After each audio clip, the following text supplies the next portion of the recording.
비전 선교일기 안양 목사입니다. 역사를 보세요. 이 권력을 가진 사람들이 국민들의 여론이 안 좋아지면요, 이 여론, 분노의 화산을 대실받을 희생양을 찾아내요. 이런 일들은요, 역사를 두고 반복적으로 나타납니다.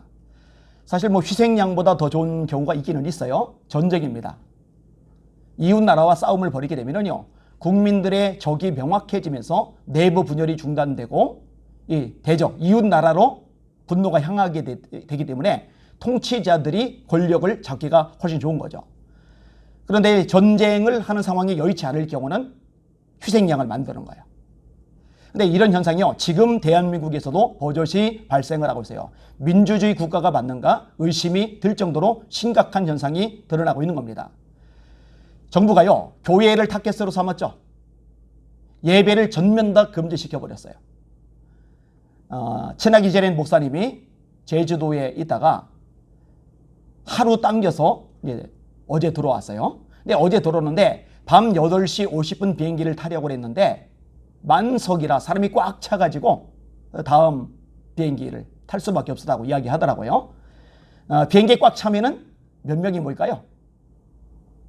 사회적 거리두기 안 되죠. 비행기 안에서. 당연히 안 되죠. 해운대에 어마어마한 인파가 몰렸어요. 광안리에 어마어마한 인파가 모였어요. 에버랜드 축제 때 마찬가지죠. 전철은요, 얼마나 또 많이 모입니까? 식당들은 또 얼마나 많이 모입니까? 그런데 교회만 꼭 집어가지고 모든 걸 다 폐쇄를 해버리는 거예요. 지난번에 왜 교회만 그러냐, 이런 여론이 일반인들 사이에서도 급등하니까 이번에 PC방도 좀 집어넣고 몇 군데 집어넣긴 했지만 그럼에도 불구하고 주요 타깃이 교회라는 거, 이건 두말할 여지가 없어요. 그리고 고리를 어디다 두느냐? 8.15 광화문 집회에다 두는 거예요. 그것 때문에 이 사태가 발생했다, 이렇게 이야기를 끄집어내는 겁니다. 근데 정말 그래요? 전문가 이야기를 좀 들어볼 필요가 있어요. 고려대 의대 엄창섭 교수님이 했던 걸 제가 인용을 할 테니까 잘 한번 들어보세요. 코로나19의 확산이 두드러지면서 8월 16일부터 서울 경기 지역의 사회적 거리두기가 2단계로 상향 조정이 되었다. 정부의 코로나19 공식 사이트의 정보에 의하면 코로나19 확진자가 8월 14일부터 급증세를 보이는 것으로 되어 있고, 8월 14일부터 임의입니다. 광화문 집회 이전부터 임의입니다. 이와 관련하여 8월 15일 광화문 집회 때문이라고 이야기하고 집회를 주동하였던 전광훈 목사가 확진을 받았다고 뉴스에 보도되고 있다. 이와 관련해서 상식적인 수준에서 몇 가지 문제가 있다고 생각한다. 딱 두 가지만 이야기하고 싶다.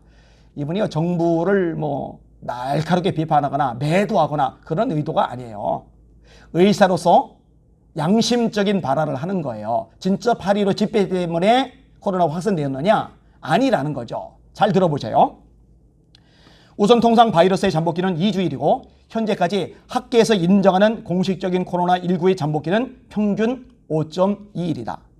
다시 말하면 확진자가 8월 14일부터 증가하기 시작하였으니 이번 증가의 원인이 된 일들은 8월 14일부터 적어도 5일 이전인 8월 9일부터 2주 전인 7월 31일 사이에 있어야 설명이 된다. 아니면 그 이전에 전염된 사람들, 그들 때문에 또 다른 사람이 확진이 되고 그들이 또 드러나는 걸 수 있죠. 2차 감염. 그죠? 그 전에 뭐가 있었어요? 박원순 전 시장 장례식장이 대규모로 열렸었죠. 자, 마저 읽을게요. 그때 어떤 일이 있었을까? 무슨 일이 있었을까? 여튼 확실한 것은 8월 14일부터 증가하기 시작한 확진자의 책임이 8월 15일의 집회 때문이라는 것은 말도 안 된다. 당연히 말도 안 되죠. 8월 15일에 감염이 된 사람들은 빠르면 8월 20일부터 8월 말까지 사이에 증상을 나타내게 될 것이다. 물론 무증상인 사람들은 그전에도 양성 판정을 받을 수 있을 것이다. 여하튼 이해가 안 되는 이상한 해석이다. 방역 당국에서는 8월 15일부터 5에서 14일 이전에 감염이 늘어날 수밖에 없었던 원인을 빨리 찾아서 해결해야 한다. 자신들의 방역 실패의 원인을 특정 집단과 집회에 돌리는 것은 당장 자신들에게 쏟아지는 비난을 피하는 데는 효과적일지 모르지만 정말 코로나19의 재확산을 막는 데는 도움이 되지 않을 것이라고 생각한다. 네, 여러분 보세요. 이 8월 15일 집회 여기에 원인을 돌리잖아요. 그리고 교회에 책임을 돌리면서 희생양을 삼고 있잖아요. 추미애 법무부 장관이 또 나섰죠. 법무부에서 뭐라고 했어요? 읽어드릴게요. 코로나19 확진자가 급증하면서 2차 대유행이 우려되고 있다.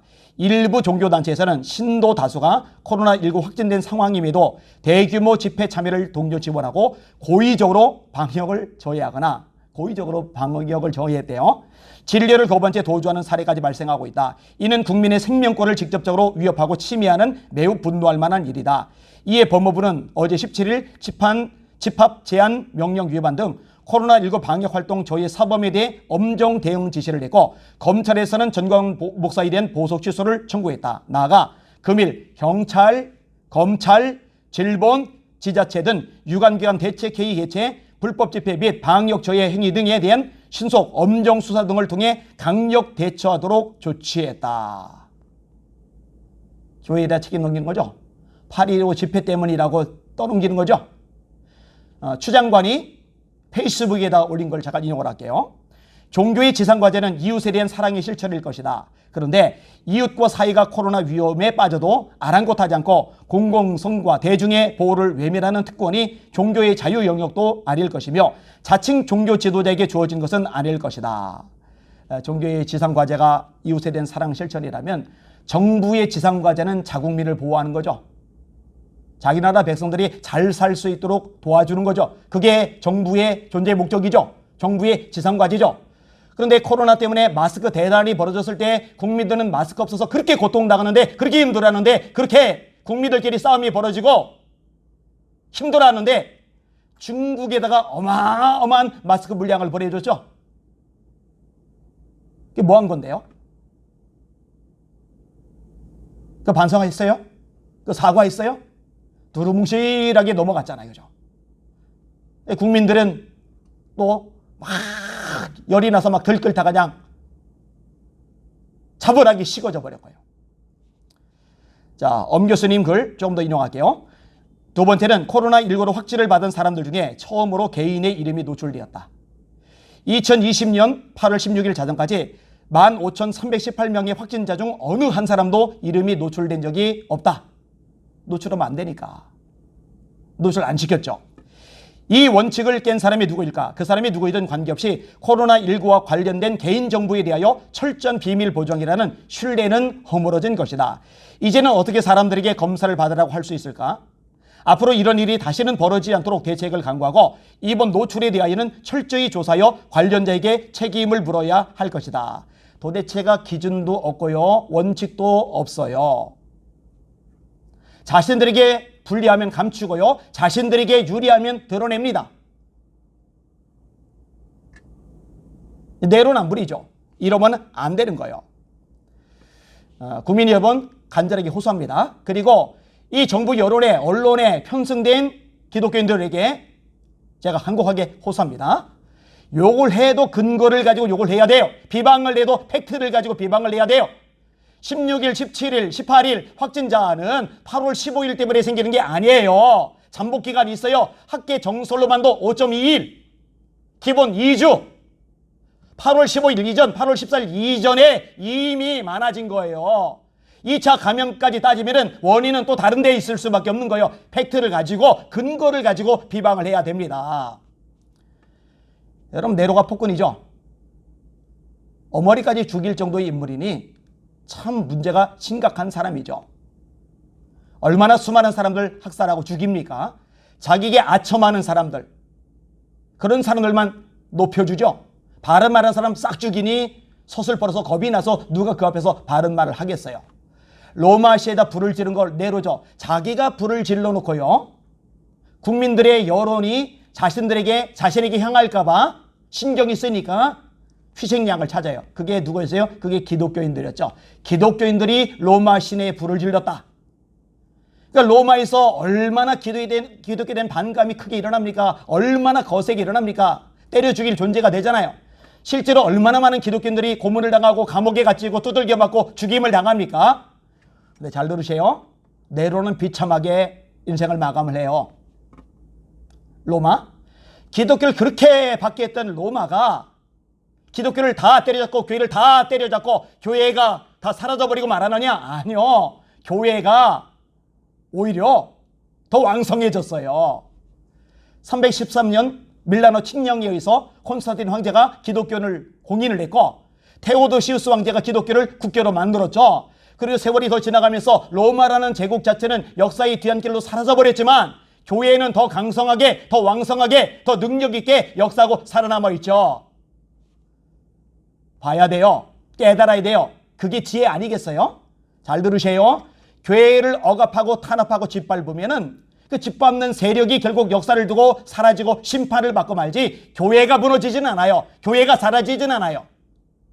교회가 자체의 죄악 때문에 하나님의 심판을 받아 무너질지언정 외부에서 탄압하는 것 때문에 무너지지는 않을 거라고요.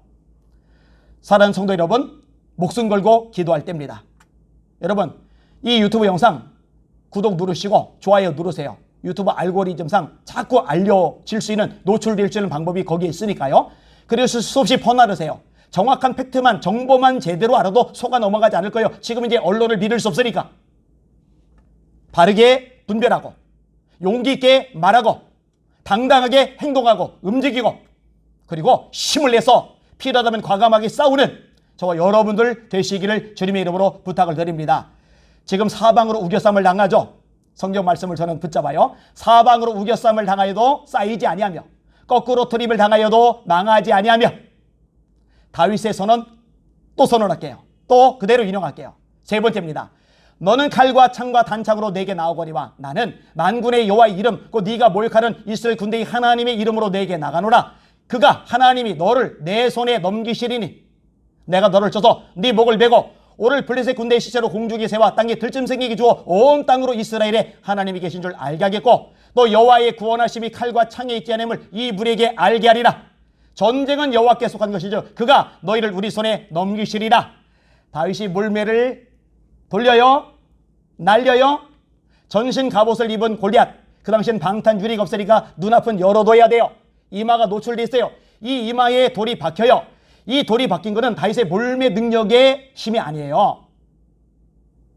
사람의 팔림으로 던지는 돌은 총알이 아니에요. 관통도 안 되고 박히지도 못해요. 한번 새총 같은 거 몰매 정도 속도 나올 테니까 쏴보세요. 두개골이 워낙 단단하기 때문에 깨트리고 피를 내고 튀겨져 나가지 박혀 있을 수는 없어요. 근데 다윗이 던진 돌이 골리앗의 이마에 박혔어요. 왜 박혔느냐? 하나님의 이름 때문에. 다시 한번 만군의 여호와의 이름 곧 네가 모욕하는 이스라엘 군대의 하나님의 이름으로 내게 간다. 자기 무기는 몰매가 아니에요. 하나님의 이름이에요. 우리 무기도 마찬가지예요. 정치 권력 없어요. 세상적인 힘과 어떤 위세 없어요. 그런데 우리는 더 대단한 게 있어요. 예수의 이름. 이름으로 하나님이 그를 지극히 높여 모든 이름 위에 뛰어난 이름을 주사 하늘에 있는 자들과 땅에 있는 자들과 땅 아래에 있는 자들로 모든 무릎을 예수 이름 앞에 꿇게 하시고 모든 입으로 예수를 주라 시라여 하나님 아버지께 영광을 누리게 하셨느니라. 우리가 가진 예수 이름으로 다윗처럼 말합시다. 우리가 예수 이름으로 나간다. 하나님 승리를 주실 것이다. 너는 꼬꾸라질 것이다. 회개하라.